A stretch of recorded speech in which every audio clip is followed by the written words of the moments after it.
සුබ දවසක් මගේ යාළුවෝ හැමෝටම අදත් ලස්සන චෙස් පාඩමක් අරගෙන තමයි මම ආවේ. අද පාඩමේ නම ඩිෆෙන්ඩින්. ඩිෆෙන්ඩින් කියන්නේ ආරක්ෂා කිරීම. මොකක්ද මේ ඩිෆෙන්ඩින් කියන්නේ? ඇත්තටම ඩිෆෙන්ඩින් කියලා කියන්නේ චෙස් වල අපේ ඉත්තන් විරුද්ධ පිළිවෙත් ප්‍රහාර වලින් බේරෙන්න උත්සාහ කරන එකට තමයි අපි ඩිෆෙන්ඩින් කියලා කියන්නේ. සරලව කිව්වොත් අපේ ඉත්තෙක්ට ඇටැක් එකක් එල්ල වෙලා නම් ඒ ඉත්තට ඇටැක් එකෙන් බේරගන්න ක්‍රමයක් හොයන එක තමයි ඩිෆෙන්ඩින් කියලා කියන්නේ. ඉතින් ආරක්ෂා කිරීමට ප්‍රධාන ක්‍රම කිහිපයක් තියෙනවා. ඒවා තමයි පිළිවෙලින් වන්න පළවෙනි එක move away ප්‍රහාරයෙන් ඉවතට යන්න පුළුවන්. දෙවෙනි එක capture the attacker ප්‍රහාරකයව අල්ල ගන්න පුළුවන්. තුන්වෙනි එක block the attack එක එහෙම නැත්නම් ප්‍රහාරය අවහිර කරන්න පුළුවන්. හතරවෙනි එක protect each other ඔබේ ඉත්තන් එකිනෙක ආරක්ෂා කරන්න පුළුවන්. ඉතින් දැන් බලන්න හැමෝම මේ චෙස් බෝඩ් එක දිහා මුලින්ම හොයන්න ඇටැක් එක වෙලා තියෙන්නේ කාගෙන් කාටද කියලා. කළු පිළේ ඉත්තෙක්ගෙන් සුදු ඉත්තෙක්ට මේ වෙලාවේ ඇටැක් එකක් වෙලා තියෙනවා. මුලින් හොයාගන්න මේ ඇටැක් එක කරන්නේ කවුද කාටද කියලා. ඊට පස්සේ ඩිෆෙන්ඩින් කරන්නේ කොහොමද කියලා බලන්න. දැන් මේ වීඩියෝ එක චුට්ටකට නවත්තලා මම කියපු දේවල් ගැන හොඳින් අවධානය යොමු කරන්න. හරි අපි බලමු මොකක්ද නිවැරදි උත්තරය කියලා. ඔන්න කළු රුක්ගෙන් සුදු බිෂොප්ට ප්‍රහාරයක් එල්ල වෙලා තියෙනවා. ඉතින් දැන් අපි සරලව කිව්වොත් කළු රුක්ගෙන් සුදු බිෂොප් කැපෙන්න යන්නේ. අපි සුදු බිෂොප්ප ආරක්ෂා කරගන්න ඕනේ. නැත්නම් අපි සුදු බිෂොප්ප බේර ගන්න ඕනේ. බේර ගන්න පුළුවන් ක්‍රම කිහිපයක් ගැන අපි කතා කළා. අපිට පළවෙනි ක්‍රමය ප්‍රහාරයෙන් අපිට බලන්න බිෂොප්ප ඉවත් කරගන්න. රුක්කිත්තා සුදු බිෂොප්ට ප්‍රහාරයක් එල්ල කරලා තියෙනවා. අපිට පුළුවන් බිෂොප්ප ආරක්ෂිත කොටුවකට අරගෙන ගිහලා මේ ප්‍රහාරයෙන් ඉවත් කරගෙන අපි බලමු සුදු බිෂොප්ට යන්න පුළුවන් ආරක්ෂිත කොටු මොනවද තියෙන්නේ කියලා. සුදු බිෂොප්ට D3 කොටුවට යන්න පුළුවන්. හැබැයි D3 කොටුව ආරක්ෂිත කොටුවක් නෙමෙයි. ඒකට හේතුව D3 කොටුවට බිෂොප් ගියොත් මෙන්න මේ කළු පෝන්ගෙන් බිෂොප් කැපෙනවා. ඉතින් ෆ්‍රී එහෙම නැත්නම් නිකන් අපි ඉත්තු දෙන එක හොඳ දෙයක් නෙමෙයි චෙස් ක්‍රීඩාවේදී. ඊළඟට බිෂොප් F3 කොටුවට ඇද්දොත් ඒත් මොකද වෙන්නේ මෙන්න මේ පෝන්ගෙන් ඔයාගේ බිෂොප් කැපිලා යනවා. ඉතින් ඒකත් හොඳ ඇදීමක් නෙවෙයි. ඊළඟට ඔයාලට හිතෙන්න පුළුවන් අපිට පුළුවන් බිෂොප්ගෙන් මෙන්න මේ පෝන්ව කපා ගන්න. බිෂොප්ගෙන් පෝන් කපන්න පුළුවන් තමයි. හැබැයි කැපුවොත් මොකද කරන්නේ? මෙන්න මේ F5 ඉන්න කළු පෝන් ආයිත් ඔයාගේ බිෂොප් කපලා දානවා. ඉතින් ඔයා එකක් වටින පෝන් කෙනෙක් එයාගෙන් අරගෙන එයාට 3ක් වඩන බිෂොප්ප දුන්නා. ඉතින් ගොඩක් වැඩ කරන්න පුළුවන් කෙනෙක් ඔයාට දීලා අඩුවෙන් වැඩ කරන කෙනෙක්ව ගත්ත එක හොඳ ඇදීමක් නෙවෙයි. ඊළඟට ඔයාලට හිතෙන්න පුළුවන් බිෂොප්ගේ මේ පෝන කපන්න පුළුවන් කියලා. කපන්න නම් පුළුවන්. හැබැයි කැපුවාම මොකද වෙන්නේ? ආයෙමත් එයාගේ පෝන් ඔයාගේ බිෂොප්ප කපලා දානවා. ඉතින් එතකොටත් ඔයා කරන්නේ එකක් වටින පෝන් අරගෙන ඔයාගේ 3ක් වටින බිෂොප්ප එයාට දෙන එක හොඳ ඇදීමක් නෙවෙයි. ඊළඟට බිෂොප්ට පුළුවන් F1 කොටුවට යන්න ඕ. F1 කොටුව ආරක්ෂිත කොටුවක්. ඉතින් බිෂොප්ට F1 කොටුවට ගිහිල්ලා මේ වෙලාවේ බේරෙන්න පුළුවන්. ඉතින් බිෂොප් F1 කොටුවට ගිහිල්ලා මේ වෙලාවේ මේ ප්‍රහාරයෙන් බේරෙන්න පුළුවන්. ඒ කියන්නේ පළවෙනි ක්‍රමයට බේරෙන්න පුළුවන්. අපි බලුවොත් දෙවෙනි ක්‍රමය. දෙවෙනි ක්‍රමය තමයි ප්‍රහාරය එල්ල කරන ඉත්තා කපා දැමීම. ප්‍රහාරය එල්ල කරන්නේ E18 කළු රුක්. ඉතින් කළු රුක්ක කපන්න පුළුවන් කෙනෙක් සුදු පිළට නැහැ. සුදුට ඉන්නේ රුක් කෙනෙක්. අපි දන්නවා රුක් ගමන් කරන්න ඉදිරියට පිටුපසට ඒ වගේම දෙපැත්තට තියෙන කොටුවල. ඊළඟට බිෂොප් කෙනෙක් ඉන්නවා. අපි දන්නවා බිෂොප් යන විදිය. ඉතින් බිෂොප්ට කපන්නත් බෑ. ඊළඟට පෝන් කෙනෙක් ඉන්නවා. අපි දන්නවා පෝන් ගමන් කරන්න ඉදිරියට. හැබැයි පෝන් වල කැපීම් සිද්ධ කරන්නේ මෙන්න මේ V අකුර හැඩයට ගිලත් අපි දන්නවා. ඊළඟට කිං කෙනෙක් ඉන්නවා. කිංට යන්න පුළුවන් ඕන පැත්තකට එක කොටුවයි. ඉතින් මේ වෙලාවේ ප්‍රහාරය එල්ල කරන කළු රුක් කපන්න පුළුවන් ඉත්තෙක් සුදුට නැහැ. ඊළඟට අපිට පුළුවන් ප්‍රහාරය අවහිර කරන්න. ප්‍රහාරය එල්ල වෙන්නේ මෙන්න මේ රුක්ගෙන් සුදු බිෂොප්ට. ඉතින් මේ වෙලාවේ මෙන්න මේ ප්‍රහාරය අවහිර කරන්න පුළුවන් ඉත්තෙකුත් සුදුට නැහැ. ඊළඟට හතරවෙනි ක්‍රමය අපිට පුළුවන් අපේ එත්තව කැපෙන්නේ ඉත්තව ආරක්ෂා කරන්න. චෙස් කියලා කියන්නේ ටීම් එකක් එකතු වෙලා කරන වැඩක්. ඉතින් ඒකෙදි අපි කෙනෙකුට කරදරයක් වුණාම තව කෙනෙකුට උදව් කරන්න වෙනවා. ඉතින් මෙන්න මේ බිෂොප්ට මේ වෙලාවේ කරදරයක්. බිෂොප් කැපෙන්න යන්නේ මෙන්න මේ කළු රුක්කිත්තගෙන්. කළු රුක්කිත්තගෙන් බිෂොප් කැපෙන්න තමයි යන්නේ. දැන් මේ වෙලාවේ අපි මොකද කරන්න ඕනේ? බිෂොප් බේර ගන්න ඕනේ. බේර ගන්න පුළුවන් එක තවත් ක්‍රමයක් තමයි අපේ ඉත්තෙක්ගෙන් මෙන්න මේ බිෂොප් ආරක්ෂා කරන එක. එහෙම නැත්නම් protect each other. බිෂොප් අපිට පුළුවන් තව කෙනෙක්ගෙන් ආරක්ෂා කරන්න. කවුද මේ ආරක්ෂා කරන්න පුළුවන් ඉත්තයි තමයි මෙන්න මේ G1 ඉන්න කින්ට පුළුවන් F1 කොටුවට ඇවිල්ලා මෙන්න මේ බිෂොප්ට ආරක්ෂාවක් ලබා දෙන්න. දැන් කළු රුක් ඇවිල්ලා බිෂොප් කැපුවොත් අපිට පුළුවන් ආයෙමත් අපේ කින්ගෙන් එයාගේ රුක්ව කපලා දාන්න. ඉතින් මෙතනදී උත්තර දෙකක් තියෙනවා. එකක් අපිට පුළුවන් බිෂොප් F1 කොටුවට දෙන්න. අනිත් උත්තරේ තමයි අපිට පුළුවන් කින්ව F1 කොටුවට ඇදලා අපේ බිෂොප්ට ආරක්ෂාවක් දෙන්න. ඉතින් ඔය උත්තර දෙකම මේ වෙලාවේ නිවැරදි උත්තර ලෙස බාර ගන්න පුළුවන්. හරි, ඔයගොල්ලෝ මේ උදාහරණය දිහාත් හොඳට බලන්න.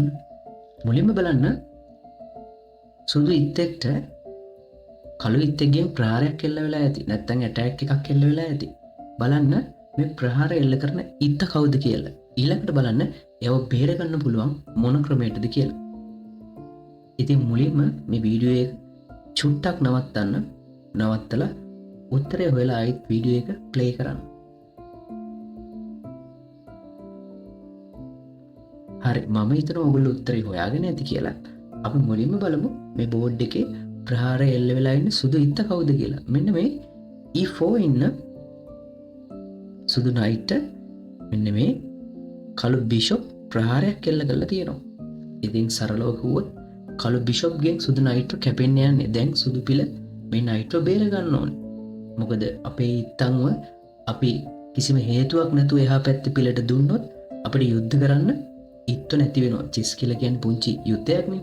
මේ යුද්ධය කරන්න ඉත්තු අපේ සේනාව නැති වෙනවා. ඒ නිසා අපි දැන් මේ නයිට්ව බේර ගන්න යන්නේ. අපි දන්නවා ඉත්තෙක්ට ප්‍රහාරයක් එල්ල වුණාම එයාව ආරක්ෂා කරගන්න පුළුවන් ක්‍රම මොනවද කියලා. අපි බලමු මේ ක්‍රම වලින් මේ නයිට්ව බේර ගන්න පුළුවන්ද කියලා. අපි මුලින්ම බලමු ප්‍රහාරයෙන් ඉවතට අරගන්න පුළුවන්ද කියලා. ඒ කියන්නේ නයිට්ට යන්න පුළුවන් ආරක්ෂිත කොටු තියනවද කියලා. නයිට්ට මේ වෙලාවේ යන්න පුළුවන් D6 කොටුවට.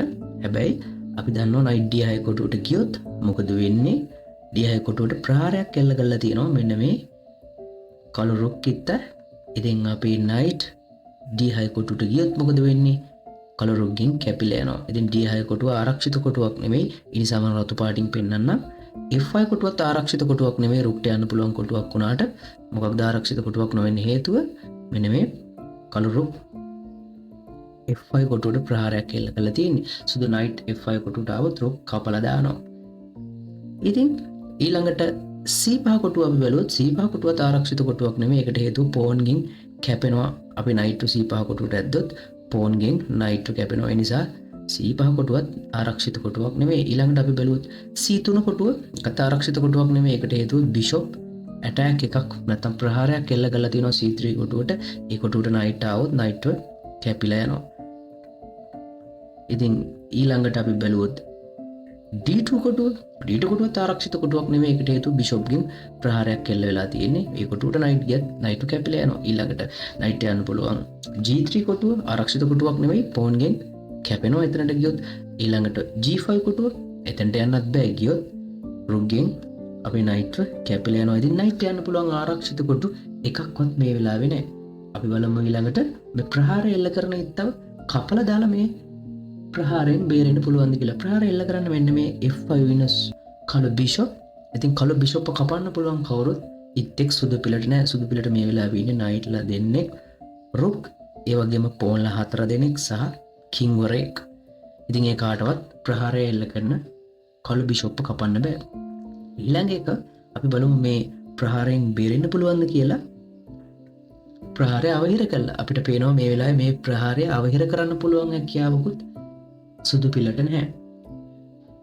ඊළඟට අපි බලමු හතරවෙනි ක්‍රමයට මේකෙන් බේරෙන්න පුළුවන්ද කියලා. ඒ තමයි ප්‍රහාරය එල්ල කරන ඉත්තව ආරක්ෂා කරන්න පුළුවන් කෙනෙක් අපිට ඉන්නවද කියලා අපි බලමු. මෙන්න මේ නයිට් තමයි ප්‍රහාරය එල්ල වෙලා තියෙන්නේ. මෙන්න මේ කළු බිෂොප්ගෙන්. ඉතින් රුක්වරයාට පුළුවන් E1 කොටුවට ගිහිල්ලා නයිට්ව ආරක්ෂා කරන්න. ඒ වගේම F3 ගිහිල්ලා පෝන්ටත් පුළුවන් නයිට්ව ආරක්ෂා කරන්න. හැබැයි අපි බලමු මේ උත්තර දෙකෙන් හොඳ උත්තරේ මොකක්ද කියලා. රුක් E1 කොටුවට ආවොත් අපිට පේනවා මෙන්න මේ බිෂොප් අපි රුක්ව කපලා දානවා. එහෙනම් අපිට රුක් කෙනෙක් නැති වෙන්න යන්නේ. අපි ඇදීම ඒ නිසා කරන්නේ නැහැ. අපිට පුළුවන් F3 ඇදලා මේ නයිට් එක බේරන්න. අපි බැලුවොත් කිසිම ප්‍රශ්නයක් නැහැ. F3 ඇදීමෙන් නයිට් ආරක්ෂාවක් හම්බ වෙනවා. දැන් බිෂොප් ඇවිල්ලා අපේ නයිට් එක කැපුවොත් අපිට ආයෙමත් පෝන් ගෙන් එයාගේ බිෂොප් කැපීමේ හැකියාවක් තියෙනවා. උදාහරණයක් විදිහට එයා 3ක් වටින අපේ නයිට් එක කපලා දැම්මා. අපි 3ක් වටින එයාගේ බිෂොප් කපලා දැම්මා. එතකොට බිෂොප් නයිට් වටිනාකමෙන් සමාන නිසා මේක ප්‍රශ්නයක් වෙන්නේ නැහැ. එහෙනම් පිළිතුර තමයි F3 ඇදලා අපිට පුළුවන් නයිට් එක ආරක්ෂා කරන්න. හරි, මේ උදාහරණයේදීත් හොඳට බලන්නකෝ. සුදු පිළියට තමයි අදීම් වාරේ එහෙම වෙලා තියෙන්නේ. මුලින්ම බලන්න සුදු ඉත් එක්ක කැපෙන්නේ නැති කළු ඉත් එක්ක බලන්න කාගෙන් කාවද කැපෙන්නේ ඉන්නේ කියලා මුලින්ම වීඩියෝ එකට චුට්ටකට නවත්තලා උත්තරේ හොයලා වීඩියෝ එක ප්ලේ කරන්න. හරි, මම හිතනවා ඔයගොල්ලෝ උත්තරේ හොයාගන්න ඇති කියලා. කාගෙන්ද කාවද කැපෙන්නේ ඉන්නේ කියලා අපි බලමු. කළු කින්ගෙන් සුදු පෝන්න තමයි කැපෙන්නේ. ඉතින් මේ වෙලාවේ සුදු පිළ මොකද කරන්න ඕනේ? මේ පෝන්න ආරක්ෂා කරන්න ඕනේ. අපි දන්නවා ආරක්ෂා කරන්න පුළුවන් ක්‍රම 4ක්.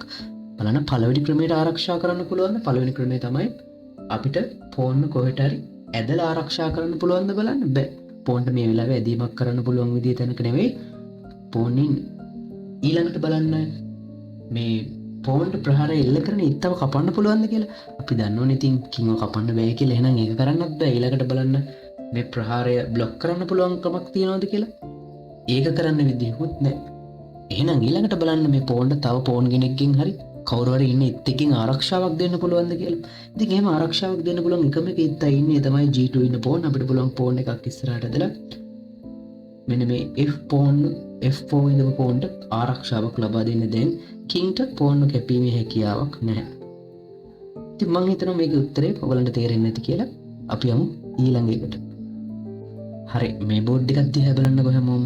ඔන්න සුදු පිළට තමයි අදිවාරේ එහෙම වෙලා තියෙන්නේ. සුදු ඉත් එක්ක කැපෙන්නේ නැති. බලන්න කාගෙන්ද කාවද කැපෙන්නේ ඉන්නේ කියලා මුලින්ම වීඩියෝ එක චුට්ටකට නවත්තලා. හරි, මම හිතනවා ඔයගොල්ලෝ උත්තරේ හොයාගන්න ඇති කියලා. මෙන්න මේ සුදු පෝන තමයි කැපෙන්නේ ඉන්නේ. මෙන්න මේ රුග්ගෙන් කළු රුග්ගෙන් සුදු පෝන කැපෙන්නේ ඉන්නේ. ඉතින් අපි දැන් මේ පෝන බේර ගන්න ඕනේ. නැත්තම් අපරාධනේ. ඉතින් මේ පෝන බේර ගන්න පුළුවන්.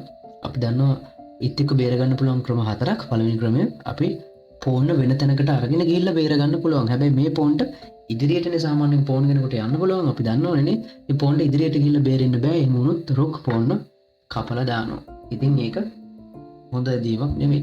ඊළඟට අපි බලමු මේ ප්‍රහාරය එල්ල කරන ඉත්තව අපිට කපලා දාන්න පුළුවන්ද කියලා. ඉතින් මෙතනදී මේ ප්‍රහාරය එල්ල කරන්නේ කළු රුක් ඉත්ත අපිට යව කැපීමේ හැකියාවකුත් නැහැ. ඊළඟට අපි බලමු මෙන්න මේ ප්‍රහාරය බ්ලොක් කරන්න පුළුවන්ද කියලා අපිට. ඉතින් බ්ලොක් කරන්න පුළුවන් ඉත්තෙකුත් සුදුට නැහැ. ඊළඟට අපි බලමු මේ පෝන්ට වෙනත් ඉත්තකින් ආරක්ෂාවක් ලබා දීලා පෝන බේරන්න පුළුවන්ද කියලා. ඉතින් එහෙම ආරක්ෂාවක් දෙනවා නම් මේ වෙලාවේ අපිට පාවිච්චි කරන්න පුළුවන් රුක් ඉත්ත විතරයි. ඔයගලන්ට පේනවා අනිත් ඉත්ත සුදුට ඉන්නේ පෝන්ලා දෙන්නෙකුයි. මෙතනත් පෝන්ලා දෙන්නෙක් ඉන්නවා. පෝන්ලා 4 දෙනෙක් ඉන්නවා. මේ 4 දෙනාට මේ පෝන ආරක්ෂා කිරීමේ හැකියාවකුත් නැහැ. කින්ටත් නැහැ. ඉතින් රුක් තමයි අපිට මේකට පාවිච්චි කරන්න වෙන්නේ. අපි බලමු රුක් F6 හදලා මේ වැඩේ කරන්න පුළුවන්ද කියලා. ඉතින් රුක් F6 ඇද්දොත් ඒක හොඳ ඇදීමක් නෙවෙයි. ඒකට හේතුව රුක් F6 ඇද්දොත් පෝන් ගෙන් රුක් කැපිලා යනවා. ඉතින් පහක් වටින රුක්ව නැත්තම් ගොඩක් වැඩ කරන රුක්ව නිකන් දෙන එක හොඳ දෙයක් නෙවෙයි. එහෙනම් ඒක හොඳ ඇදීමක් නෙවෙයි. ඊළඟට අපිට පුළුවන් රුක්ව D1 කොටුවට අදින්න. රුක්ව D1 කොටුවට අදින්නත් පුළුවන්. අපි බලමු රුක් D1 කොටුවට ඇද්දාම නම් ඔන්න පෝන්ව ආරක්ෂා වෙනවා. පෝන් දැන් ආරක්ෂිතයි. රුක් D1 ඇද්දාම පෝන ආරක්ෂිතයි. දැන් රුක් ඇවිල්ලා කැපුවොත් අපිටත් පුළුවන් අපේ රුක්ගෙන් යාගේ රුක් කපලා දාන්න. ඉතින් දැන් පෝන් ආරක්ෂිත පෝන් කෙනෙක්. එහෙනම් අපි මේ පාඩම පුරාවටම කතා කළේ ප්‍රහාරයකට ලක් වෙච්ච ඉත්තෙක් ආරක්ෂා කරන විදිය ගැන. අපි මේ පාඩමෙන් කතා කළේ ප්‍රහාරයකට ලක් වෙලා ඉන්න ඉත්තෙක්ව තවත් ඉත්තෙක් මගින් ආරක්ෂා කරන විදිය. ඉතින් මේ පාඩම ඔයගලන්ට තේරුණා නම් ඔගොල්ලෝ මගින් ක්‍රියාකාරකම් කොලේ ඉල්ලගෙන කරලා එවන්න. ක්‍රියාකාරකම් කොලේ කරනකොට මතක තියාගන්න හැම පිහිටීමක්ම චෙස් බෝඩ් එකේ හදින එක අනිවාර්යයි. උත්තරේ වෙනකොට බෝඩ් එකේ ඇදීම් ඇදලා පිළිවෙලට උත්තරේ එවන්න. උදාහරණයක් විදිහට ඔයා මෙන්න මේ විදිහට උත්තරේ වන්න මුලින්ම මට කියන්න ඕනේ බෝඩ් එක හදලා ඉවර වෙලා මුලින්ම මට කියන්න ඕනේ කාගෙන්ද කාටද ප්‍රහාරය එල්ල වෙලා තියෙන්නේ. ඔන්න උදාහරණයක් විදිහට රුග්ගෙන් තමයි ප්‍රහාරය එල්ල වෙලා තියෙන්නේ. කාටද? පෝන්ට්. ඊළඟට ඔයාලට කියන්න ඕනේ බේරෙන්න පුළුවන් ක්‍රම 4ම දාලා ඒ ක්‍රම 4ෙන් බේරෙන්න පුළුවන් මොන ක්‍රමයකටද කියලා තමයි මට උත්තරේ වන්න ඕනේ.